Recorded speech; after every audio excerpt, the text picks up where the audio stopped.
नमस्कार, स्वागत है आप सभी का द हिस्ट्री यूट्यूब चैनल में और मैं हूं विकास टेकरे। आज के इस वीडियो में हम बात करेंगे बंगाल विजय के दूसरे भाग की और ये समझने का प्रयास करेंगे कि किस तरह से सिराजुद्दौला की हत्या करके अंग्रेज एक युद्ध के नाम पर षड्यंत्र रचते हैं और सिराजुद्दौला की हत्या करते हैं और उसके बाद उसके सेनापति मीर बख्शी मीर जाफ़र को अगला नवाब बना दिया जाता है।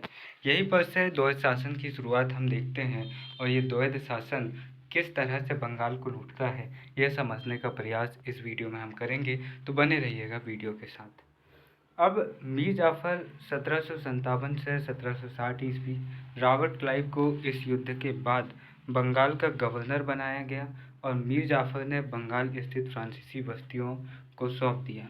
मीर ने कंपनी के अधिकारियों को धन दिया व बंगाल में कर मुक्त व्यापार करने का अधिकार दस्तक प्रदान किया। अब मीर जाफ़र ने क्लाइव को 24 परगना क्षेत्र व्यक्तिगत रूप से और 2 करोड़ रुपए की राशि व मुगल शासक से उमरा की उपाधि भी दिलवाई। तो कह सकते हैं कि यहाँ पर क्लाइव को काफ़ी तगड़ी वसूली यहाँ पर से मिली इस युद्ध के बाद में और 24 परगना क्षेत्र की जागीर भी उसे मिल गई। इसीलिए 24 परगना क्षेत्र को क्लाइव की जागीर कहा जाता है क्योंकि उसे यह क्षेत्र जागीर में मीर जाफ़र दे रहा है। कंपनी की मांगे दिनों दिन ही बढ़ती जा रही थी। इससे बंगाल का राजकोष खाली होने लगा और दूसरी ओर खजाना भरने के लिए किसानों व व्यापारियों पर करों की वृद्धि की गई। कंपनी की बढ़ती हुई मांगों से परेशान होकर मीर जाफ़र ने डचों की सहायता से ईस्ट इंडिया कंपनी को खदेड़ने की योजना बनाई। 1759 ईस्वी में बेदरा का युद्ध होता है जहां पर मीर जाफ़र और मीर और डचों को यहाँ पर ईस्ट इंडिया कंपनी हरा देती है। 1760 ईस्वी में क्लाइव लंदन चला जाता है और हॉलवेल कार्यवाहक गवर्नर बनता है। वही हॉलवेल जो झूठी खबरें लिखता है और फिर वह कारण बनता है युद्ध का, प्लासी के युद्ध का।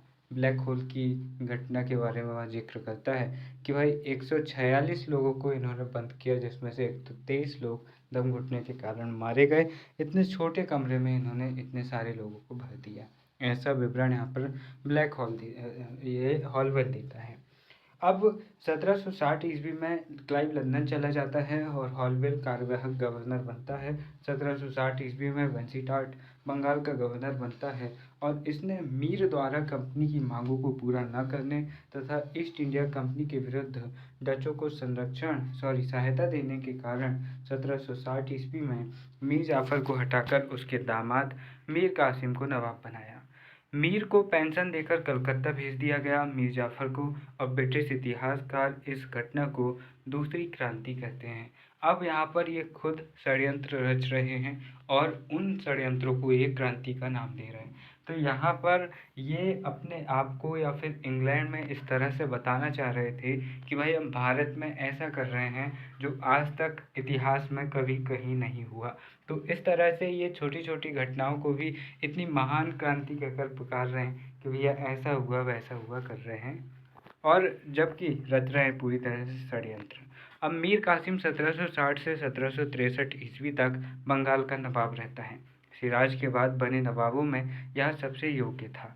मीर कासिम ने प्रारंभिक काल में कंपनी की धन की मांगों को पूरा किया और उसने कंपनी को 3 क्षेत्र दिए, बर्धमान, मिदनापुर और चटगांव। सिलहट के चूना व्यापार के लाभ में 50% हिस्सेदारी उसने ईस्ट इंडिया कंपनी को दे दी और कासिम ने बंगाल के आर्थिक और सैन्य विकास पर ध्यान दिया और उसने कई सारे यहाँ पर सुधार करवाए। जैसे राजधानी मुर्शिदाबाद से मुंगेर लेकर गया ताकि ईस्ट इंडिया कंपनी ज़्यादा हस्तक्षेप ना कर सके क्योंकि मुर्शिदाबाद में अंग्रेज़ों का हस्तक्षेप कुछ ज़्यादा ही बढ़ गया था। एक अर्मेनियाई गुमिन खां की सहायता से बंगाल की सेना को आधुनिक प्रशिक्षण वह दिलवाता है और उसने मुंगेर में गन फैक्ट्री, बंदूकों की फैक्ट्री स्थापित करवाता है और कृषि व वाणिज्य विकास हेतु भी वह कदम उठाता है। जैसे जमींदारों और बिचौलियों जो नवाब को नियमित कर नहीं दे रहे थे उनको नियंत्रित करता है और कठोरता से कर वसूलता है। कासिम ने खिजरी जमा नामक एक अतिरिक्त कर भी इनसे वसूला और उसने बिहार के उपनवाब और कंपनी के मित्र राम नारायण, जिसने नवाब को आय व्यय का हिस्सा देना बंद कर दिया था, उसकी हत्या उसने करवा दी।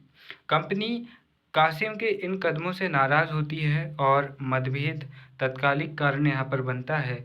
ईस्ट इंडिया कंपनी यहाँ पर दस्तक नाम का जो व्यापारिक कल था जिसमें छूट मिली हुई थी, तो यहाँ पर ये इसका दुरुपयोग कर रहे थे, जिसके कारण यहाँ पर कासिम भी इनसे नाराज़ हो जाता है और इनके संबंध बिगड़ जाते हैं।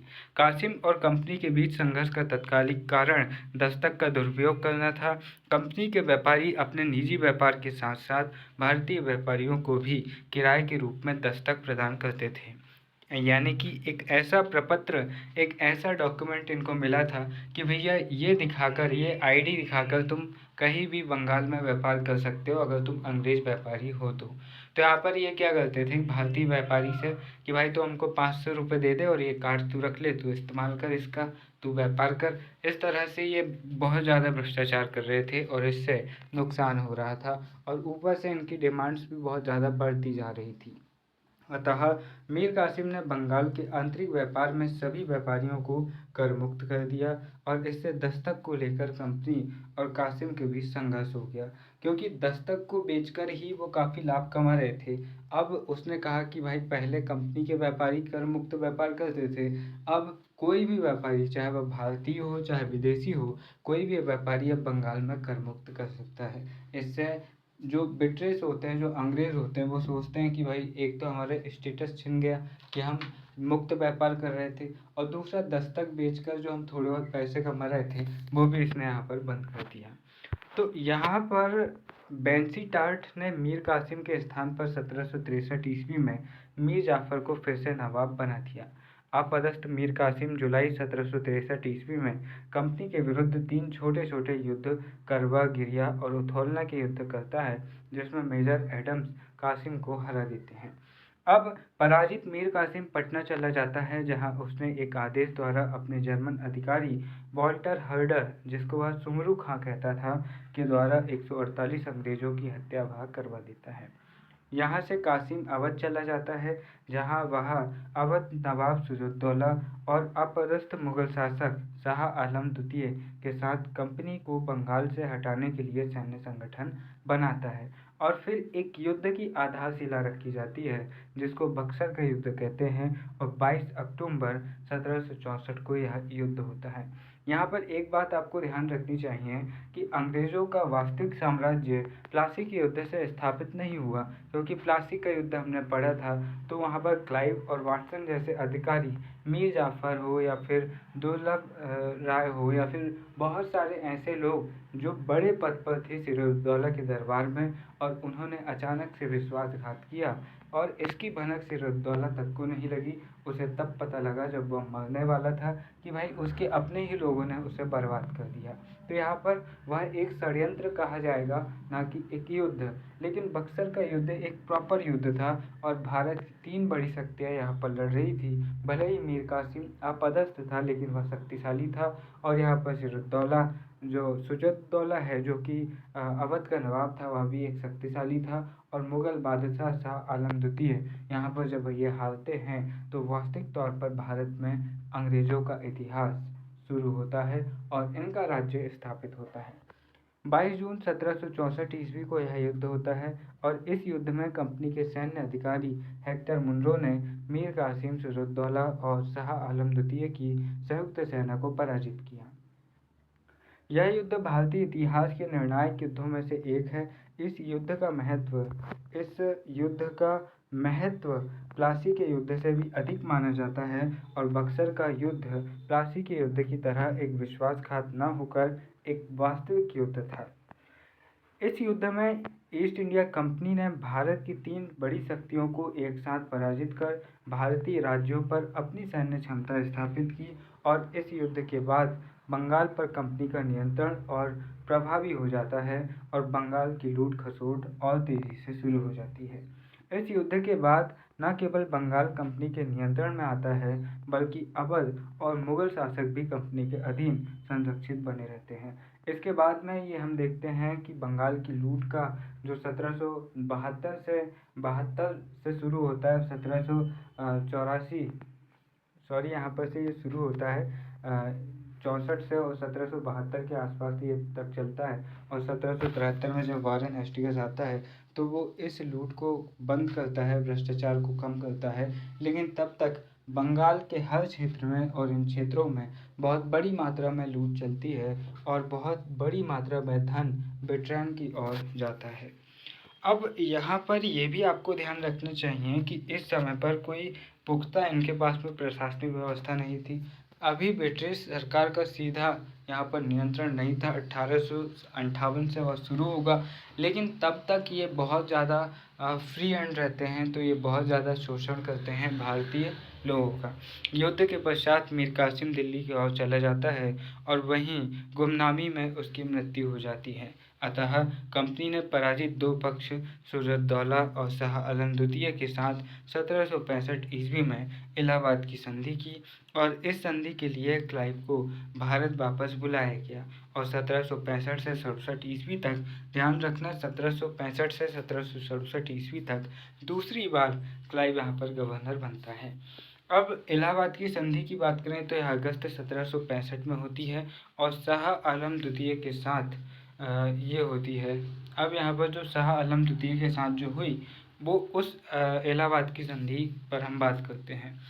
तो यहाँ पर देखिए, कंपनी ने शाह आलम द्वितीय को कड़ा और इलाहाबाद का क्षेत्र अवध से छीनकर प्रदान किया, और कंपनी ने मुगल शासक को 26 लाख रुपए पेंशन देकर अपने संरक्षण में ले लिया।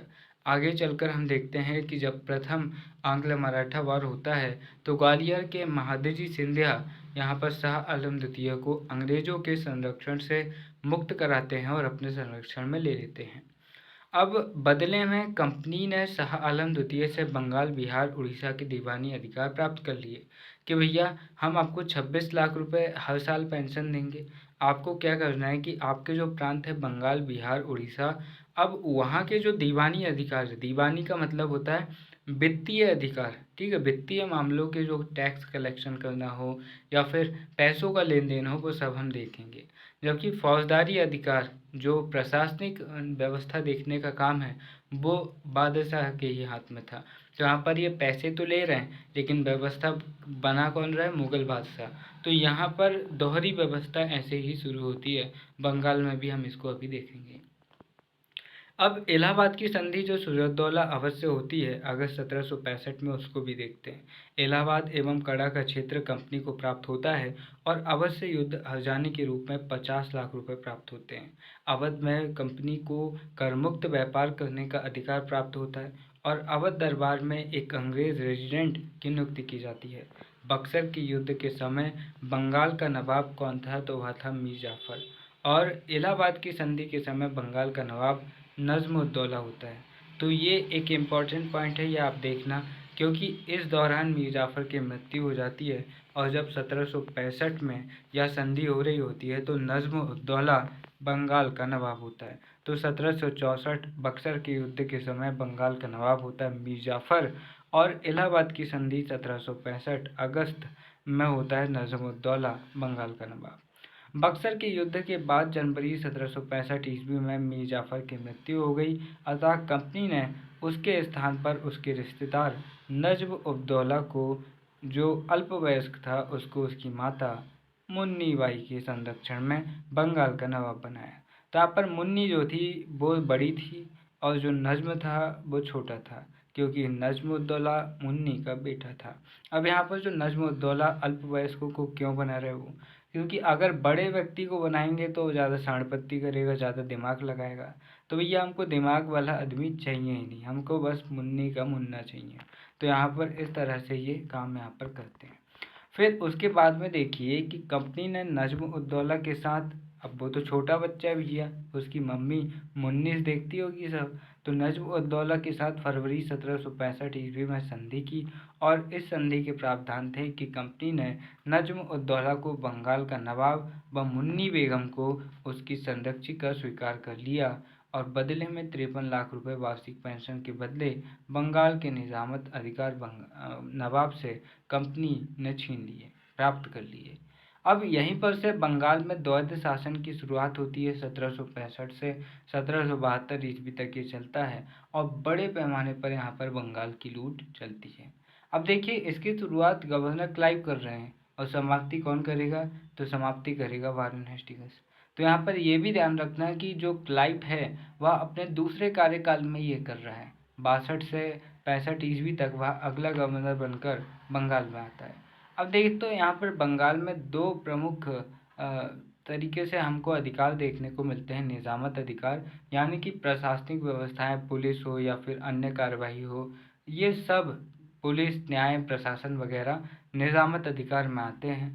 और कंपनी का यहाँ पर अप्रत्यक्ष नियंत्रण था। और प्रत्यक्ष नियंत्रण किसका था? तो वह था जो नवाब है उनका। और दीवानी अधिकार यहाँ पर आर्थिक मामले थे।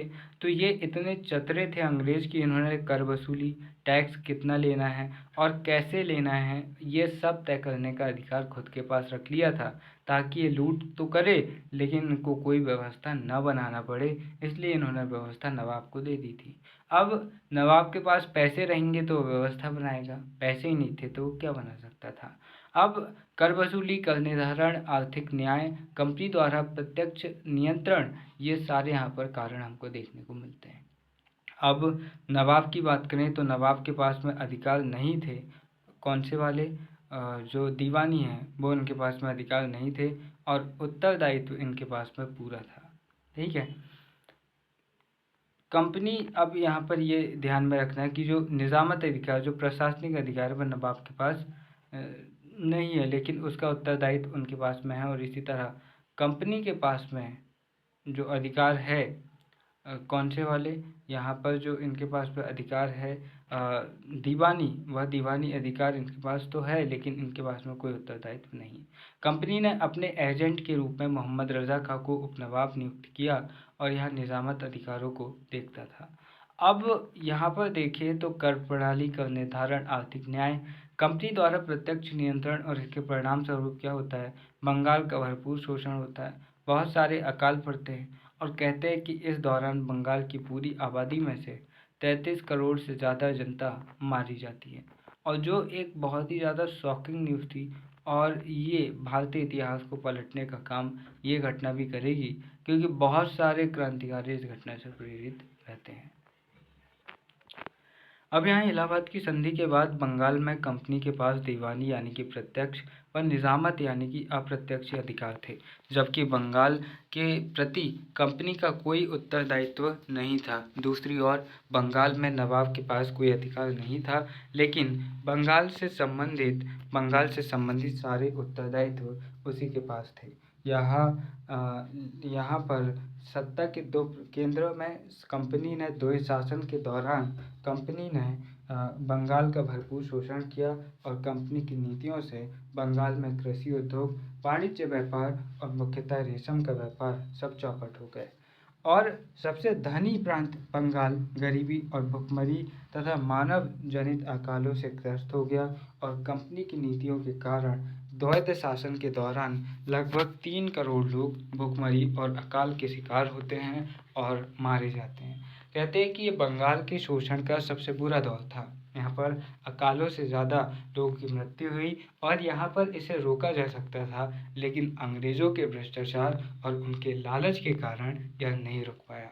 नवाब भी यहाँ कुछ नहीं कर पाए, क्योंकि उनके पास केवल प्रशासनिक अधिकार थे, और प्रशासनिक अधिकारों से आप क्या ही सुधार सकते हैं जब आपके पास में वित्तीय अधिकार ही ना हो। तो अब यहाँ पर हम देखते हैं कि कॉर्नवालिस ने ब्रिटेन की संसद में बंगाल में द्वैध शासन के बारे में कहा था।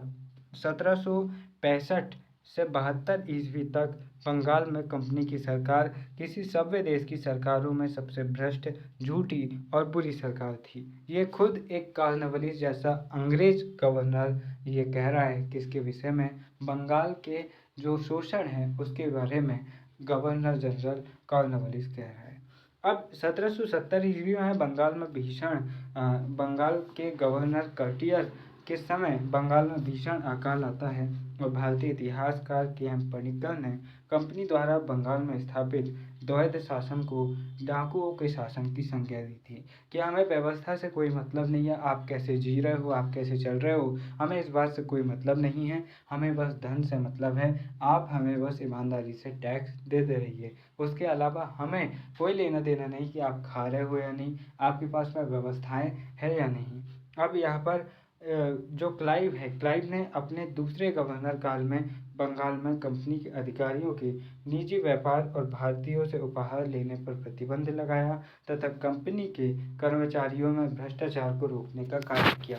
हालांकि पहले ही ये भ्रष्टाचार अपने चरम स्तर को पा चुका था, जिसका उदाहरण खुद क्लाइव था, जिसने 2 करोड़ रुपए से ज़्यादा लिए थे मीर जाफ़र से और बहुत सारे अलग अलग रियायतें भी उसने ली थी। यहाँ तक कि 24 परगना जैसा एक बड़ा क्षेत्र उसने खुद अपने निजी जागीर के रूप में जाफ़र से ले ली थी। तो यहाँ पर कह सकते हैं कि यहाँ पर सभी मिले जुले थे और सभी भ्रष्टाचार की चरम पराकाष्ठा पर पहुँच चुके थे।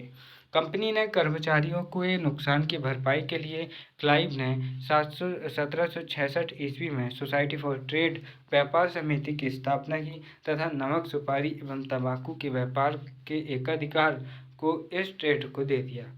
इस व्यापार से प्राप्त लाभ कंपनी के कर्मचारियों में बांटा गया और क्लाइव ने बंगाल से बाहर ब्रिटिश सेना के जाने पर सैनिकों को दिए जाने वाले दोहरे भत्ते भी बंद कर दिए, जिसके विरुद्ध ब्रिटिश सैनिक यहाँ पर श्वेत विद्रोह करते हैं। अब ये देखना कि यहाँ पर जो व्हाइट विद्रोह है, व्हाइट रेवोल्यूशन है, ये आपको आगे भी एक मिलेगा जब हम देखेंगे कि लॉर्ड रिपन एक ऐसा एक्ट लेकर आते हैं जहाँ पर गोरे अपराधियों का, यूरोपीय अधिकारियों का मामला भारतीय न्यायाधीश भी सुन सकेंगे। तो वहाँ पर भी बहुत ज़्यादा बड़ी मात्रा में श्वेत विद्रोह होता है और यूरोपीय कहते हैं कि जिन पर हम शासन कर रहे हैं ये काले कलूटे भारतीय क्या हमारा फैसला सुनाएंगे। तो बहुत बड़ी मात्रा में वहाँ पर विद्रोह होता है और वह विद्रोह न केवल बाद में रिपन को उस एक्ट को वापस लेना पड़ता है, बल्कि भारतीय क्रांतिकारियों को भी ये समझ में आता है कि हम जिनकी चापलूसी कर रहे हैं या फिर हम जिनको अच्छा समझ रहे हैं वो यहाँ पर कितने बुरे लोग हैं।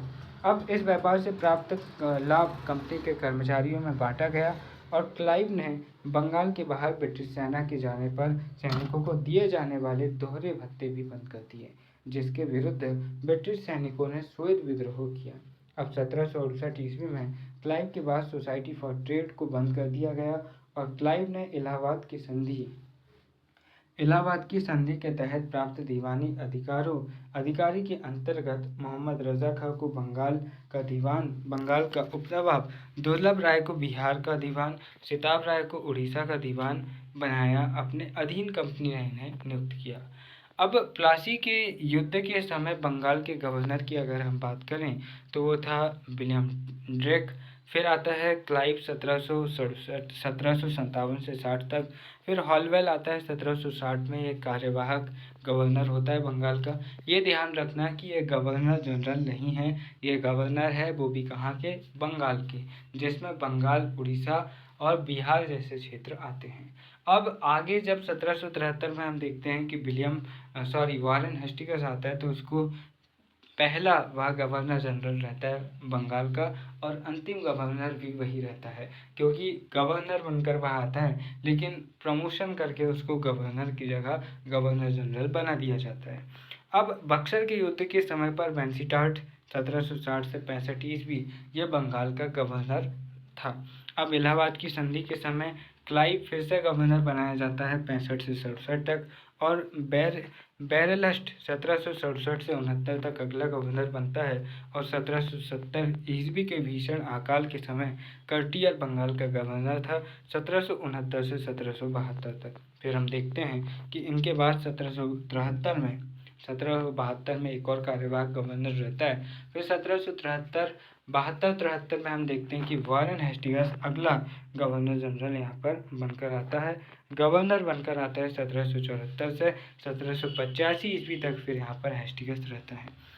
वारेन हेस्टिंग्स 1772 से 74 तक बंगाल का अंतिम गवर्नर रहता है और फिर 74 से 85 तक के लिए इसे बंगाल का पहला गवर्नर जनरल के रूप में नियुक्त किया जाता है। 1772 ईस्वी में वारेन ने द्वैध शासन को समाप्त कर दिया। तो यहाँ पर हमने देखा कि किस तरह से यहाँ बंगाल का शोषण हुआ और किस तरह से बंगाल एक सभ्य और समृद्ध राज्य से एक कमजोर राज्य की तरफ तब्दील हुआ। अब बंगाल के कुछ नवाबों की अगर हम बात करें तो मुर्शिद कुली खां ये संस्थापक और प्रथम नवाब थे। शुजाउद्दीन, सरफराज खां, अलीवर्दी खां वास्तविक संस्थापक माना जाता है। फिर सिराजुद्दौला 1757 प्लासी के युद्ध में हारता है। फिर मीर जाफर जो कि इसका सेनापति था और अलीवर्दी खां का दामाद भी था। अब पुनः ये आगे चलकर फिर ये बनेगा, मीर जाफर के बाद मीर कासिम बनता है जो कि मीर जाफर का दामाद था। फिर बाद में मीर कासिम जब भाग जाता है, विद्रोह करता है, तो 1764 में मीर जाफर को फिर से नवाब बना दिया जाता है और यहाँ पर मीर जाफर की 1 साल में ही मृत्यु हो जाती है। और 1765 में जब इलाहाबाद की संधि होती है तब नज़्म-उद-दौला अगला नवाब रहता है। फिर सैफुद्दौला, फिर मुबारक-उद-दौला अगला नवाब होता है और मुबारक-उद-दौला अंतिम नवाब होता है, क्योंकि 1772 ईस्वी में यहाँ पर ये द्वैध शासन की समाप्ति कर देते हैं और द्वैध शासन की समाप्ति के साथ ही नवाब का पद समाप्त हो जाता है और अब गवर्नर ही बंगाल का नवाब कहलाता है और कंपनी ही बंगाल की सर्वेसर्वा बन जाती है। तो यहाँ पर ये हमने समझने का प्रयास किया बंगाल में ब्रिटिश ईस्ट इंडिया कंपनी ने किस तरह से द्वैध शासन चलाया और किस तरह से उन्होंने शोषण किया। द्वैध शासन का मतलब आखिरी बार और समझ लीजिए, द्वैध का मतलब होता है दो, ठीक है। तो यहाँ पर दो चीज़ें कि भैया प्रशासन कोई और देखेगा और टैक्स कलेक्ट करने का काम कोई और करेगा। तो जैसे हम देखते हैं ना कि घर में 4 लोग हैं तो घर के पैसे जो पूरे रहते हैं वो किसी के पास रहते हैं और घर में दिन रात नौकर का काम कोई और करता है। तो ऐसे ही यहाँ पर भी चल रहा था, दिन रात नौकर का काम नवाब कर रहे हैं, जबकि पैसे लूटने का काम यहाँ पर गवर्नर वगैरह करते हैं, अंग्रेज करते हैं। तो इस तरह से हमने इस वीडियो में, उम्मीद है कि आपने समझा होगा बंगाल के द्वितीय चरण को। और फिर मिलेंगे हम अगले वीडियो में जहाँ पर हम बात करेंगे अवध राज्य की। तब तक के लिए नमस्कार, जय हिंद।